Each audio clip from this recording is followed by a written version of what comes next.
최근 인천 상륙작전이라는 영화가 개봉되었어요. 자, 인천 상륙작전을 성공시켜서 이 땅의 공산화를 막아준 주인공이 계시죠. 그분의 이름이 뭐예요? 메가더 장군입니다. 그분은 아주 신실한 그리스도인이었다고 합니다. 매일같이 기도하고 말씀을 묵상하는 자였는데 그분이 고백하기를요, 나는 아무리 바쁘고 피곤한 밤이라도 침상에 들기 전에 성경을 읽는 일과를 빼놓은 일이 없다라고 합니다.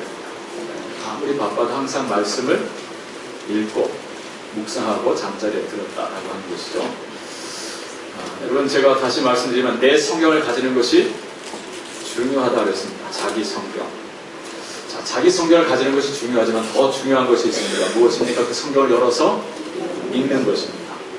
성경을 읽는 것이 중요하지만 더 중요한 것이 있습니다. 그 성경을 아는 것입니다.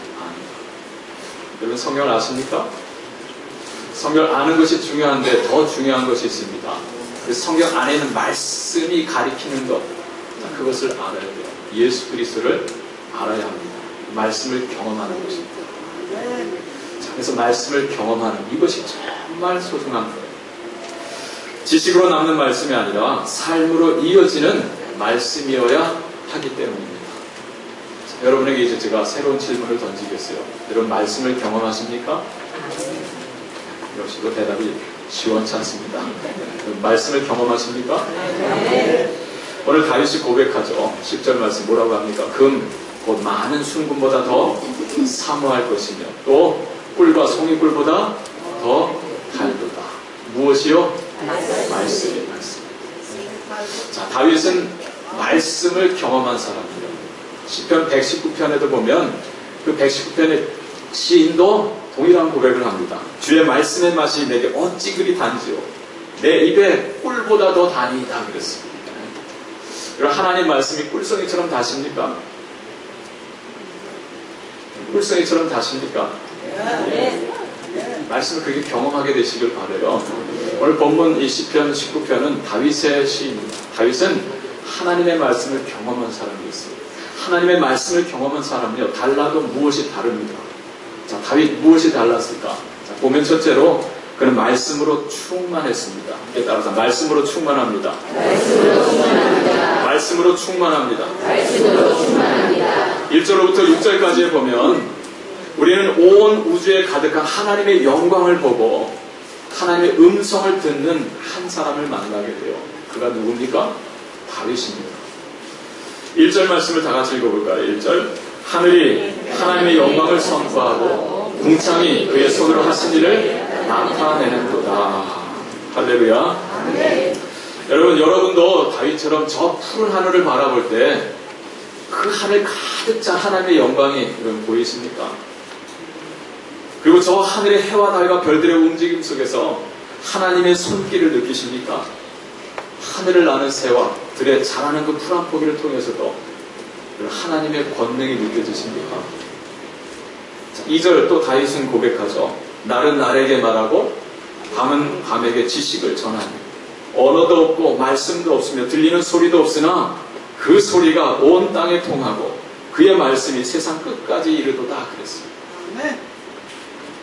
여러분, 고요한 대자연의 정막 가운데서 다윗은 온 세상을 가득 채우는 하나님의 음성을 듣는다는 거예요. 날은 날에게 말을 하고 밤은 밤에게 지식을 전합니다. 그래서 그 소리, 그 음성이 온 땅에 통하고 세상 끝까지 이르는 하나님의 말씀을 듣는 거예요. 말씀으로 세상을 창조하신 하나님께서 말씀으로 세상을 붙드시고 움직이시고 운행하시는 세상 만물을 향해서 하나님께서 명령하시는 그 음성이 고요한 대자연의 전막 가운데서도 다윗에게 들린다라고 하는 것이죠. 여러분도 대자연의 전막 가운데서 온 세상 가득 하나님의 음성이 여러분 들리십니까? 여러분, 다윗은 무엇으로 어떻게 이와 같이 이 자연을 통해서도 이 피조물들을 통해서도 하나님의 영광을 보고 하나님의 음성을 들을 수 있었을까요? 그 비결은요, 말씀에 있습니다. 말씀, 기록된 말씀, 성경입니다. 다윗은 어려서부터 말씀을 사모했고요, 말씀의 맛을 경험했고, 그리고 더 말씀을 먹고 더 말씀을 먹고 말씀에 가까이 하는 자였어요. 시편 40편 8절에 나의 하나님이여 내가 주의 뜻 행하기를 즐기오니 주의 법이 나의 신중에 있나이다 그랬어요. 시편 63편에서는 내가 나의 침상에서 주를 기억하며 새벽에 주의 말씀을 작은 소리로 읊조릴 때에 하오리니 그랬어요. 새벽에 깨서 그 새벽 빛에 의지해서 하나님 말씀을 읊조려요. 시편 143편에서는 아침에 나로 주의 인자한 말씀을 듣게 하소서 그랬습니다. 그러니까 다윗은 언제 주로 말씀을 읽었어요? 아침 해가 떠오를 때, 빛이 비춰올 때 그 빛을 힘입어서 제일 먼저 한 것은 하나님의 말씀을 보는 것이었어요. 그 마음에 샛별이 떠오르기까지 말씀을 읽고 또 읽습니다. 그래서 그 말씀을 경험합니다. 그리고 받은 은혜로 하나님을 노래하고 하나님을 고백합니다. 그렇게 해서 만들어진 작품이 우리가 가진 시편 150편의 근 절반을 이루고 있습니다. 다윗은 참으로 성경을 아는 자였고 그 성경을 통해 하나님 말씀을 경험한 사람입니다. 그런 말씀을 통해서 온 우주에 충만하신 하나님을 경험하여 아는 자입니다. 그래서 그는 눈만 감으면 곁에 다가와 계시는 하나님을 느껴요. 그리고 그분의 말씀하시는 음성, 온 세상 가득한 주님의 말씀을 들을 수 있었던 것입니다. 사랑하는 여러분도 성경 말씀을 통해서 하나님의 말씀을 들을 수 있길 바라고요. 그러다 보니까 이 하늘만 바라봐도, 온 우주 만물을 바라봐도 온 세상 가득한 주의 말씀이 들리시는 여러분 되시기를 축복합니다. 네. 그런데 한 가지 더 기억할 것은요, 우리 마음에 떠오르는, 우리 귀에 들려오는 그 모든 것들이 다 하나님의 음성이라고 생각해서는 위험합니다. 말씀을 통해서 그 모든 것을 분별해야 합니다. 내가 지금 이거 본 것이, 내가 지금 이 들은 것이 하나님이 주신 것인지 아니면 사탄이 준 것인지, 이게 진정 하나님의 음성이 내 욕망의 소리인지를 분별해야 하는 거예요. 무엇으로요? 기록된 말씀을 통해서. 다윗에게는 그런 경험이 있었어요. 사울 왕에게 쫓길 때였잖아요. 자, 오랜 동안, 십수년 동안 피난민 생활, 도망자의 삶을 삽니다. 자, 그런데 사울 왕을 죽일 수 있는 기회가 2번이나 찾아왔어요. 그때 곁에 있던 부하가 말합니다. 장군이시여, 하나님 주신 기회입니다. 어서 사울의 목을 베시고 이제 왕이 되시옵소서. 다들 당신을 왕으로 여깁니다. 하나님의 뜻입니다. 그러나 그때마다 다윗이 거듭 말한 것이 무엇입니까? 누구든지 여호와의 기름 부음을 받은 자를 치면 죄가 없겠느냐? 하나님이 친히 그를 치실 것이다. 하나님께 모든 것을 맡기고 그는 한 번은 옷자락만 메고 나오고 한 번은 창과 물병만 가지고 나옵니다. 여러분, 다윗이 늘 사울을 죽이고 당장 이 지긋지긋한 이 도망자의 삶을 여기서 그만 끝내고 싶지 않았겠습니까? 하나님 주신 기회입니다. 하나님의 뜻입니다. 다시 찾아온 기회지 않습니까? 라고 할 때 그 부하의 말이 이 하나님의 음성인지 아니면 내 욕망의 소리인지를 분별하는 거예요. 욕망의 소리로 분별하고 그는 그것을 내려놓습니다. 다윗은 참으로 말씀으로 충만한 사람이었습니다. 여러분, 무엇을 여러분 보십니까? 기록된 말씀이 중요하다라고 하는 거예요. 성경을 아는 것이 중요합니다. 기록된 말씀으로 우리의 심령을 채우는 것이 중요합니다. 이 말씀을 덮어놓고, 이 말씀을 그냥 덮어놓고 이 자연을 통해서 또는 어떤 꿈과 환상을 통해서 무엇을 보고 무엇을 들으려고 하는 것은 정말 위험합니다. 그러다가는 하나님의 음성을 듣는 것이 아니라 사탄의 음성을 들을 수 있어요. 내 욕망의 소리를 하나님의 뜻이라고 고집하면서 문제를 일으킬 수도 있습니다. 그래서 잘못된 우상 숭배나 이단으로 빠질 수가 있습니다. 그래서 기록된 하나님의 말씀으로 내 심령을 먼저 채우는 게 중요해요. 거기서 온 세상 같은 하나님의 임재를 경험하면서 그러면서 온 세상 가득한 이 피조물의 움직임 속에서 하나님의 음성을 듣는 거예요. 듣고는 그것을 말씀으로 또 분별하는 것입니다. 그가 진정 말씀으로 충만한 자입니다. 앞서서 보았지만 다윗은 늘 성경을 가까이 한 자였어요. 시편 1편에 말씀한 대로 여호와의 율법을 즐거워해서 그 율법을 주야로 밤낮으로 묵상하는 자였습니다. 사랑하는 여러분도 하나님 말씀의 맛을 경험하셔서 말씀을 더 읽고 묵상하시길 바랍니다. 그래서 온 세상 가득한 하나님의 영광을 보시고 하나님의 임재를 경험하시고 그래서 적막한 가운데서도 세미하신 하나님의 음성, 아니 온 세상 가득 채우고 온 세상을 운행하신 하나님의 음성을 들으실 수 있는 여러분들 되시길 축복합니다. 자, 두 번째로 다윗은요 말씀으로 변화된 사람입니다. 함께 따라합시다. 말씀으로 변화됩니다. 정말 중요한 거죠. 말씀을 경험한다는 건 다른 게 아니라 말씀 속에서 변화되는 자신을 경험합니다. 예수님 계실 때에 가장 많은 책망을 받은 사람들이 있었죠. 누구입니까? 바리새인들, 서기관들이요. 혹독한 질책을 받았어요. 여러분 그런데 아이러니하지 않습니까? 그들은 누구보다도 말씀을 잘 안다고 자부하는 자들이었어요. 늘 성경을 읽고 성경을 연구하고 성경을 가르치고 성경을 암송하는 자들이었습니다. 그런데 왜 그들이 그렇게 주님께로부터 혹독한 책망을 받은 것입니까? 말씀은 많이 아는 것 같았지만 성경을 많이 아는 것 같았지만 말씀을 경험하지는 못한 자였기 때문에 말씀 속에서 자신의 신앙과 인격과 삶이 변화되는 것을 경험하지 못한 자들이었기 때문에 말씀을 그냥 장식품 정도로 자기 의를 드러내는 정도로밖에 알지 못했어요. 사도행전 13장입니다. 바울이 1차 전도 여행 중에 BCD 안디옥에 가서 복음을 전하는데 유대인 회당에 들어가서 복음을 전했어요. 그때 바울이 한 말입니다.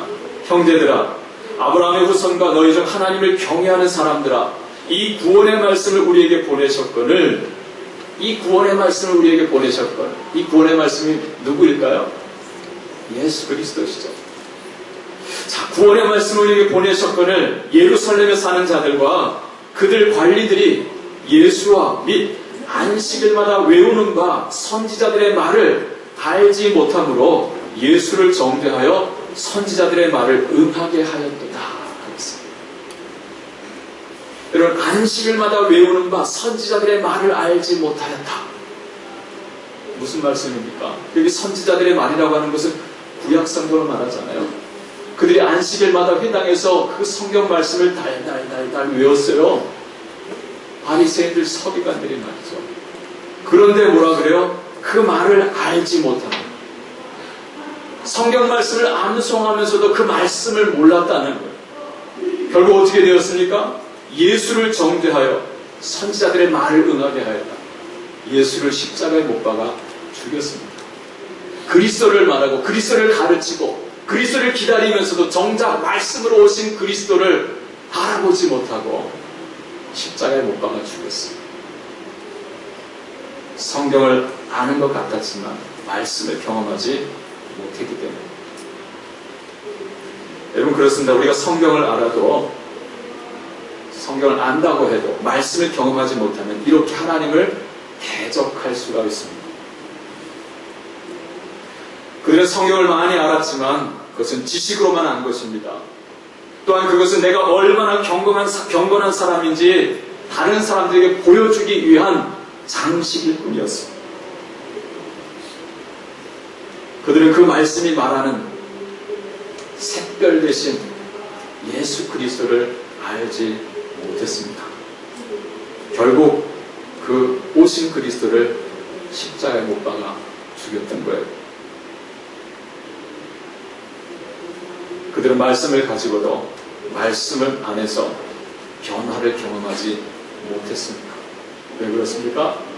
말씀 안에 내가 녹질 못하고 말씀이 내 안에 녹질 못했기 때문에 말씀 따로 나 따로 국밥이에요. 결국 말씀을 가지고 있으면서도 말씀을 줄줄 외우면서도 말씀을 가르치면서도 말씀을 경험하지 못해서 하나님을 대적하는 자가 되었어요. 결국 그 말씀이 그들을 교만한 자 되게 했고 회칠한 무덤 외식하는 자가 되게 했습니다. 경험하지 못하는 말씀. 자, 오늘 다윗은 말씀으로 말미암는 변화를 고백하고 있습니다. 7절 8절 말씀을 같이 함께 읽죠. 7절 8절 여호와의 율법은 완전하여 영혼을 소성시키며 여호와의 증거는 확실하여 우둔한 자를 지혜롭게 하며 여호와의 교훈은 정직하여 마음을 기쁘게 하고 여호와의 계명은 순결하여 눈을 밝게 하시도다. 할렐루야. 여러분, 이것은요 다윗의 자기 체험적인 고백입니다. 여러분, 그가 말씀으로 충만할 때 그는 죄를 이겼습니다.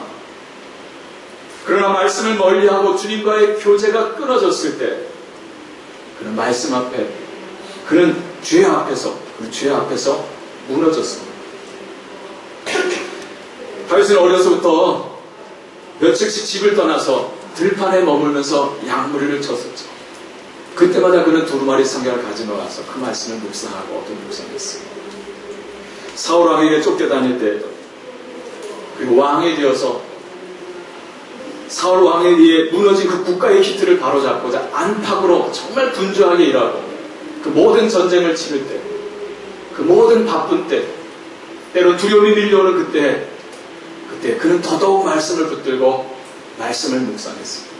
그래서 밀려오는 죄의 유혹을 분별하면서 물리칠 수 있었습니다. 그런데 정작 모든 위험이 사라지고 이제 좀 살만하게 되었을 때, 편안하게 되었을 때, 그때 그는 나태해졌습니다. 말씀을 멀리합니다. 궁궐에서 드러누워 뒹굴뒹굴 굴고 저녁 무렵에 낮잠 자다 일어나가지고 궁궐 위 옥상을 거닐다가 한 여인이 목욕하는 것을 봅니다. 그리고 신하를 시켜서 저 여인이 누구인지 알아오라고 해요. 신하가 보고를 합니다. 지금 전쟁터에 나가 있는 장수 우리아의 아내 밧세바가 아니니까 그랬어요. 여러분, 이것은요 그 신하의 입을 통해서 주신 하나님의 음성이었어요. 왕이시여, 그 여인은 지금 전쟁터에서 나라를 위해서, 주님을 위해서, 아니 당신을 위해서 목숨 걸고 싸우고 있는 장수 우리아의 아내 밧세바가 아닙니까? 뒷말을 모겠어요. 근데 지금 무슨 생각을 하고 있는 것입니까? 바울은 그때 그 신하의 음성을 통해서 하나님의 말씀을 들었어야 했어요. 어떤 말씀입니까? 10계명이죠. 제 7계명 무엇입니까? 간음하지 말라.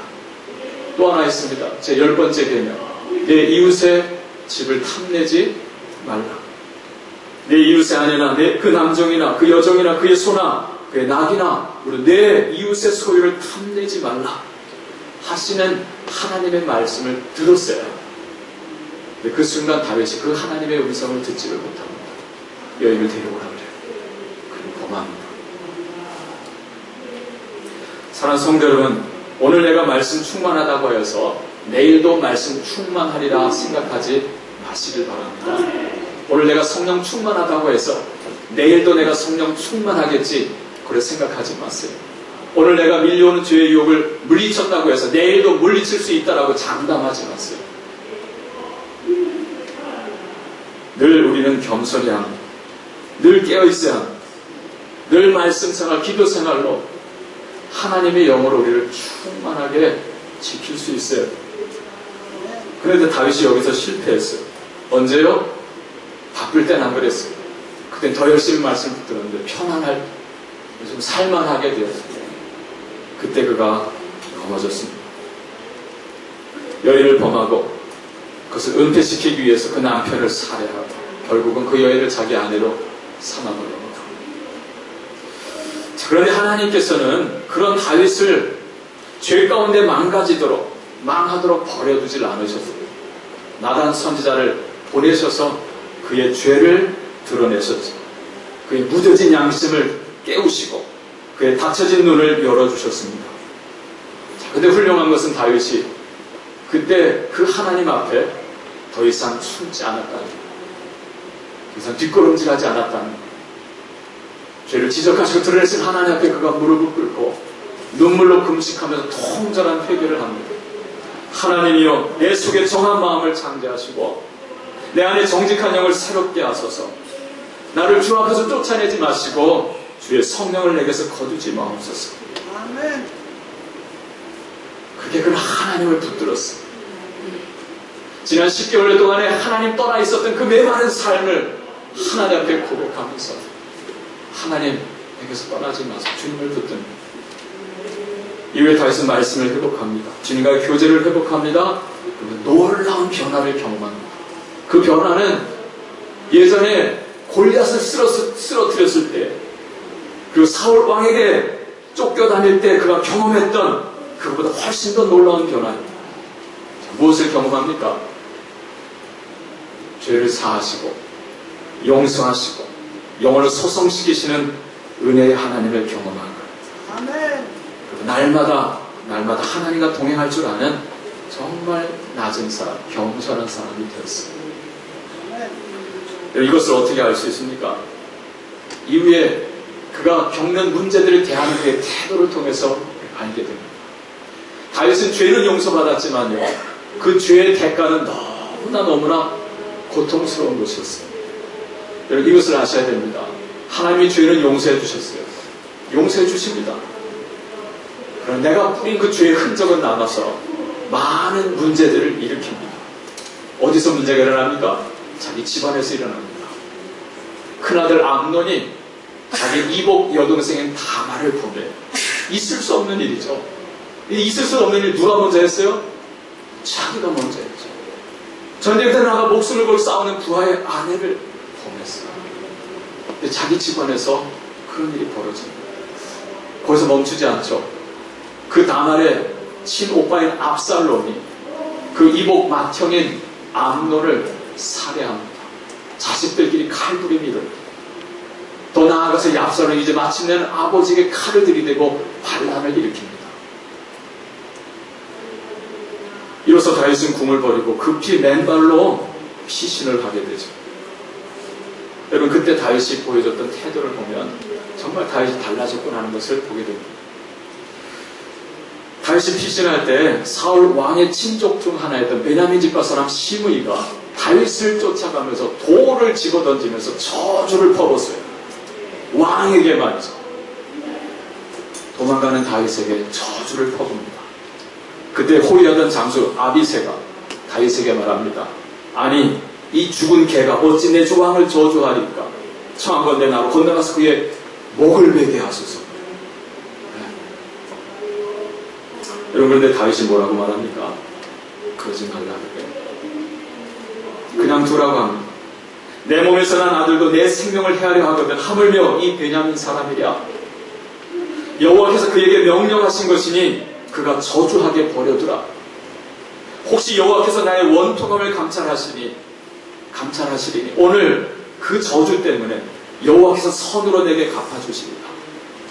무엇입니까? 저주를 달게 받아들이는 거예요. 난 그 저주를 받아 마땅한 죄인이라는 거죠. 하나님이 하게 하신 것이니 저주하도록 냅두라고 하고. 그뿐 아닙니다. 제사장 사독과 아비아달이 법궤를 들고 나왔어요. 여러분, 법궤는 하나님의 임재를 상징하잖아요. 이 나라의 참 왕이 누구인지를 그 법궤가 말해주는 거예요. 사독과 아비아달 제사장은 그 법궤를 압살롬에게 줄 수는 없다라고 생각했어요. 그래서 그 법궤를 들고 피난 가는 다윗을 쫓아나갑니다. 자, 그런데 다윗이 뭐라고 합니까? 법궤를 도로 성 안으로 메어가라 라고 말합니다. 보라, 하나님의 궤를 성으로 도로 메어가라. 만일 내가 여호와 앞에서 은혜를 입으면 도로 나를 인도하셔서 내게 그 법궤와 그 법궤가 계신 곳을 보이시리라. 그러나 그가 이와 같이 말씀하시기를 내가 너를 기뻐하지 아니한다 하시면 종이 여기 있사오니 선이 여기시는 대로 내게 행하시옵소서 하리라. 무엇입니까? 하나님의 처분을 있는 그대로 다 받아들이겠다는. 그러니 법궤를 다시 법궤에 있는 성전으로 가지고 성소로 가지고 돌아가라는 거예요. 너들도 나에 따라오지 말고 예루살렘에 있으라고 말합니다. 하나님께 모든 것을 맡기고 받아들이는 다윗을 보니 욕심을 부리지 않습니다. 자, 이런 다윗에게 하나님의 은혜를 베푸시죠. 그래서 압살롬의 반란이 진압이 됩니다. 그리고 노년의 이 다윗이 다시 예루살렘으로 환공하게 되죠.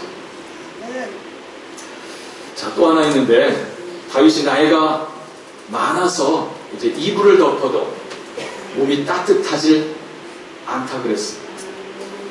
그 신하들이 그 다윗을 위해, 노년의 다윗을 위해서 어떻게 되면 처녀 하나를 구했어요. 그래서 다윗 왕에게 붙여줘서 몸을 따뜻하게 하라. 그래서 수냄 여자 아비삭을 뽑았습니다. 자, 그런데 성경은 뭐라고 기록합니까? 이 처녀가 심히 아름다워서 그가 왕을 받들어 시중 들었으나 왕이 잠자리는 하지 아니하였더라. 몸을 덮여주라고 붙여줬는데 잠자리를 하지 않았다. 과거 밧세바를 범할 때 다윗이 더 이상 아닌, 더 이상 정욕의 사람이 아닌 변화된 것. 무엇이 다윗을 이렇게 변화되게 한 것입니까? 말씀. 다윗은 말씀을 회복했어요. 그 말씀을 경험합니다. 말씀을 통해서 하나님을 다시 만나 하나님과 교제를 회복했어요. 자기를 흉악한 죄에서 사하시고 자기 영혼을 새롭게 하시는 그 은혜의 하나님을 그가 그 말씀을 통해서 경험하게 됩니다. 오늘 우리로 말하면 예수 그리스도의 십자가 보혈을 경험하는 것. 이것을 경험한 이 다윗이 오늘 고백합니다. 뭐라고 고백합니까? 여호와의 율법은 완전하여 영혼을 소성시키네. 여호와의 율법은 나를 소성시키셨다. 나를 새롭게 하셨다는 고백. 여호와의 증거는 확실하게 우둔한 자를 지혜롭게 하며 여호와의 교훈은 정직하여 마음을 기쁘게 하고 여호와의 계명은 순경하여 눈을 밝게 하시도다. 여호와를 경외하는 자는 정결하여 영원까지 이르고 여호와의 법도 진실하여 다 의로우니 근곧 많은 순금보다 더 사모할 것이며 꿀과 송이꿀보다 더 달다. 그리고 그는 계속 고백합니다. 또 주의 종이 이것으로 경고를 받고 이것을 지킴으로 상이 크니이다. 여러분, 이것이 무엇입니까? 그 말씀이죠. 여호와의 율법, 여호와의 말씀, 여호와의 증거. 주의 종이 이것으로 경고를 받고 이것을 지킴으로 상이 크니이다. 그리고 또 말합니다. 자기 허물을 능히 깨달을 자 누구리요? 무엇입니까? 이 말씀을 통해서, 율법의 말씀을 통해서 나는 내 죄를 깨달았습니다. 발견했습니다라고 하는 거죠. 나를 숨은 허물에서 벗어나게 하소서. 그런 말씀이 우리의 숨은 죄를 드러내시고 그 숨은 죄에서 우리를 벗어나게 하십니다. 그리고 그는 기도합니다. 주의 종에게 고의로 죄를 짓지 말게 하소서. 고범죄를 짓지 말게 해달라는 것. 그 죄가 더 이상 나를 주장하지 못하게 하소서. 그리 하면 내가 정직하여 큰 죄가에서 벗어나겠나이다. 말씀 앞에 무너졌던 다윗이 다시금 말씀을 회복하여 일어서는 것을 보지 않습니까? 그럼 무엇이 다윗을 이렇게 달라지게 한 것입니까? 그가 회복한 하나님의 말씀입니다. 말씀을 통해 회복한 하나님과의 교제입니다. 금보다 더 사모하게 된 말씀, 꿀과 송이꿀보다 더 달게 된 그 말씀, 그 말씀이 다윗을 변화시킨 거예요. 사랑하는 성도 여러분, 우리가 말씀으로 충만해야 합니다. 또한 그 말씀 안에서 변화되는 것을 경험해야 됩니다. 어떤 변화입니까? 죄인된 나를 용서하시고 내 영혼을 소성시키시는 그 은혜 하나님을 경험하면서 다윗과 같이 변화되는 이 경험, 오늘 여러분에게 있기를 주님의 이름으로 축복합니다. 자, 말씀으로 다윗은요, 말씀으로 예배하는 자가 되었습니다. 함께 따라서 말씀으로 예배합니다. 말씀으로 예배합니다. 말씀을 경험한 사람은요, 예배를 드리지 않을 수가 없습니다. 예배를 드리고 싶어서 견딜 수가 없습니다. 왜? 말씀을 통해서 하나님을 경험합니다. 말씀을 통해서 나의 죄를 사시고 구원하시고 소성케 하시는 그 은혜 하나님을 경험합니다. 예루살렘을 다녀가던 한 이디오피아 내시가 자기 고국으로 돌아가는 그 수레를 타고 가던 중에 선물로 받은 성경을 하나, 두루마리 성경을 읽고 있었어요. 두루마리가 이렇게 펼쳤어요. 근데 마치 그게 어디였냐면 이사야서 53장이었어요. 그가 찔림은 우리의 허물을 인하여, 그가 상함 우리의 죄악을 인하여. 그것을 읽는데 이게 무슨 뜻이지? 하고 그냥 읽는 거예요. 그때 마침 빌립 집사가 그 곁을 지나가게 됐습니다. 빌립 집사가 다가가서 물었어요. 당신 지금 그 읽는 것을 깨닫느냐? 그랬어요. 아니, 가르쳐주는 사람이 없는데 내가 어떻게 압니까? 당신 혹시 아시면 타서 좀 나에게 좀 가르쳐주세요. 빌립 집사가 수레를 같이 타고 가면서 성경을 자세히 풀어서 그 성경이 말씀하는 그리스도, 그분을 자세하게 설명해 줬다는 거예요. 바로 그 그리스도는 십자가에 달려 죽으시고 부활하신 예수님을 말씀합니다. 여러분, 말씀을 풀어주는 그 속에서 이 이디오피아 내시가 예수 그리스도를 경험합니다. 그 자기 죄인됨을 깨닫게 됩니다. 마침 물가를 지나게 됐어요. 그때 빌립 집사에게 세례를 부탁합니다. 보라, 물이 있으니 내가 세례를 받으면 무슨 거리낌이 있느냐. 세례 좀 받게 해줬어요. 무엇입니까? 자기 죄인됨을 깨닫게 된 거죠. 죄인됨을 고백하면서 이제 죄의 씻음을 받고 이제 나는 하나님을 예배하는 자로 살고 싶습니다. 난 하나님을 예배하는 자가 되겠습니다라고 하는 결단인 것입니다. 여러분, 무엇을 봅니까? 말씀을 경험하는 자, 예배하는 자가 된다는 거죠. 오늘 본문에 말씀을 통해서 죄를 사하시고 구원하시는 하나님을 경험한 다윗이 예배의 자리로 나아가는 것을 보게 됩니다. 14절 말씀 같이 함께 있습니다. 14절. 나의 반석이시오 나의 구속자이신 여호와여, 내 입의 말과 마음의 묵상이 주님 앞에 연락되기를 원하나이다. 아멘. 나의 반석이시오 나의 구속자이신 여호와여, 내 입의 말과 내 마음의 묵상이 주님 앞에 연락되기를 원하나이다. 이 말씀을 읽을 때 낯익은 가락 하나가 여러분 떠오르지 않았습니까? 나의 입술의 모든 말과 나의 마음의 묵상이 주께 연락되기를 원하네. 오 생명이 되신 주, 반석이 되신 주, 나의 입술의 모든 말과 나의 마음의 묵상이 주께 연락되기를 원하네. 할렐루야. 말씀을 통해서 나의 죄를 사하시고 나를 구속하시고 내 영혼을 소성시키시는 하나님, 그 은혜의 하나님, 그 자비의 하나님을 경험한 다윗은 그 자리에서 무릎을 꿇습니다. 나의 반석이시오 나의 구속자이신 여호와여, 내 입의 말과 내 마음의 묵상이 무엇입니까? 나의 드리는 이 예배가, 나의 찬송이, 나의 고백이 아버지 앞에 연락되기를 원합니다. 예배 드리는 거죠. 지난 금요일입니다. 엊그제죠. 성경 통독 사경회를 마치고 돌아왔어요.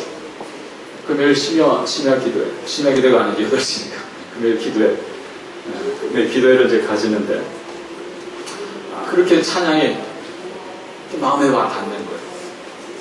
최정철 목사님 찬양을 선곡해서 인도하고 같이 부르는데 그렇게 마음에 와 닿는 거예요.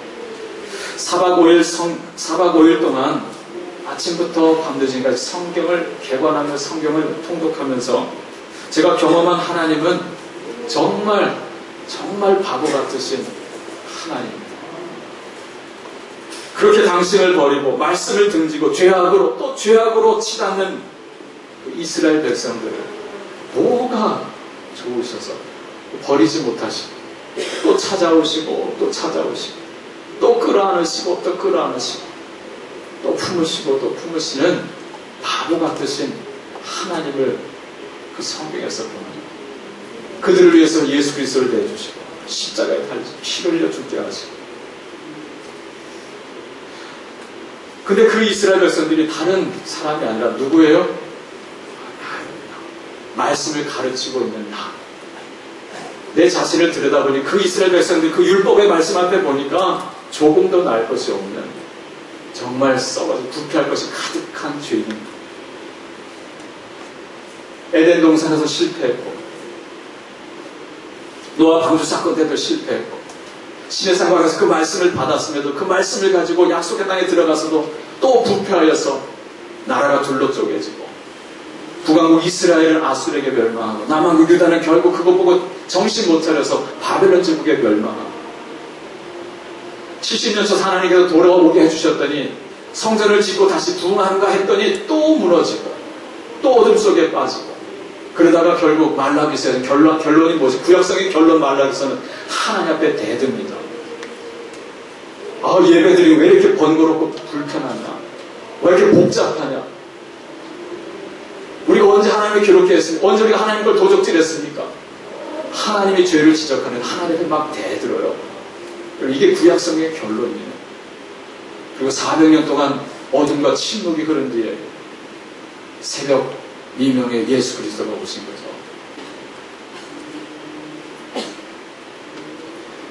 그것을 경험하고 돌아와서 기도의 가운데 그 찬양을 부르는데, 하나님 앞에 부족하고 부끄러운 제 모습과 그러한 나를 끌어안으시는 품으시는 그 하나님을 생각하면서 그 찬양 가사와 곡조를 그렇게 제 마음을 부르겠습니다. 제일 먼저 불렀던 곡이 여러분 삽지에서 드린 그 사랑 언제나 이 곡입니다. 다 표현 못해도 나 표현하리라, 다 고백 못해도 나 고백하리라, 다 할 수 없어도 나 알아가리라, 다 닮지 못해도 나 닮아가리라. 그 사랑 얼마나 아름다운지, 그 사랑 얼마나 날 부욕해 하는지, 그 사랑 얼마나 크고 놀라운지, 그 사랑 얼마나 나를 감격하게 하는지. 하나님의 사랑에 밀려오든지. 그 다음 부르는 곡이 뭐였냐면 찬송가 144장이었습니다. 예수 나를 위하여 십자가를 질 때. 예수 나를 위하여 십자가를 질 때 세상 죄를 지시고 고초 당하셨네. 예수님, 예수님, 나의 죄에 위하여 보혈의 피를 흘리니 죄인 받으셨습니다. 십자가를 지시면 무슨 죄가 있나? 저 무지한 사람들 메시아 죽였네. 피와 같이 붉은 죄 없는 이가 없네. 십자가의 공로로 눈과 같이 되네. 아멘. 아름답다 예수여, 나의 좋은 친구. 예수 공로 아니면 영원 형벌입니다. 예수님, 예수님, 나의 죄 위하여 보배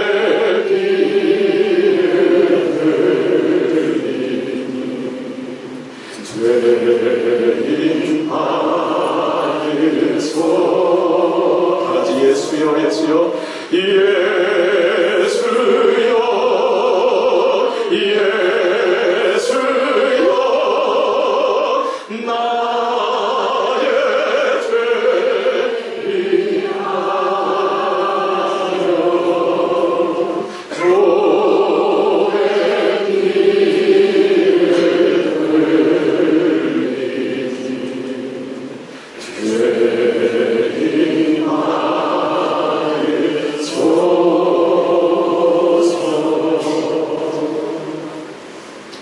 찬양을 이렇게 부르는데 그 주님의 은혜, 그 주님의 사랑이 밀려오는데 흐르는 눈물을 금할 수가 없더라고요. 이어서 말씀을 듣고 그것도 이제 앉아서 기도하는데 들려오는 낯익은 반주 소리에 또 마음이 움직였어요. 찬송가 27장에 이 찬양이 흘러나오는 가사는 없이 반주만 나오죠. 빛나고 높은 보좌 그 위에 앉으신 주 예수 얼굴 형광이 해같이 빛나네. 지극히 높은 위엄과 한없는 자비를 무천사 소리 합하여 늘 찬송드리네. 여러분, 우리가 성경을 알아야 된다 그랬잖아요. 말씀을 경험해야 된다고 그랬죠. 말씀을 경험한다는 건 무엇입니까? 베드로가 말한 것처럼 이 말씀을 읽고 읽는 중에 우리 마음에 뭐가 떠올라야 돼요? 샛별이 떠올라요. 샛별. 샛별이 누군데요? 예수 그리스도. 이 그리스도를 경험하는 게 말씀을 경험하는 영주를 나를 살리려 그 영광 떠나서 그 부끄러운 십자가 날 위해 지셨네. 날 위해 지셨네. 누구를 위해 지셨습니까? 기도하겠습니다. 하나님 아버지, 성경을 알게 하옵소서. 지식으로만 아는 성경, 상식으로만 달고 다니는 성경이 아니라 그 성경이 말씀하는 샛별 되신 예수 그리스도를 만나게 하옵소서. 온 우주에 충만하신 하나님, 또한 한없이 우리를 품으시고 끌어안으시는 그 은혜의, 그 사랑의, 그 자비의 하나님, 바보 같으신 그 하나님을 경험하여 알게 하옵소서. 말씀을 통해서 예수 그리스도를 경험함으로 날마다 말씀으로 충만하고 말씀으로 변화되고 말씀으로 예배하는 자 되게 하옵소서. 예수님의 이름으로 기도합니다. 아멘.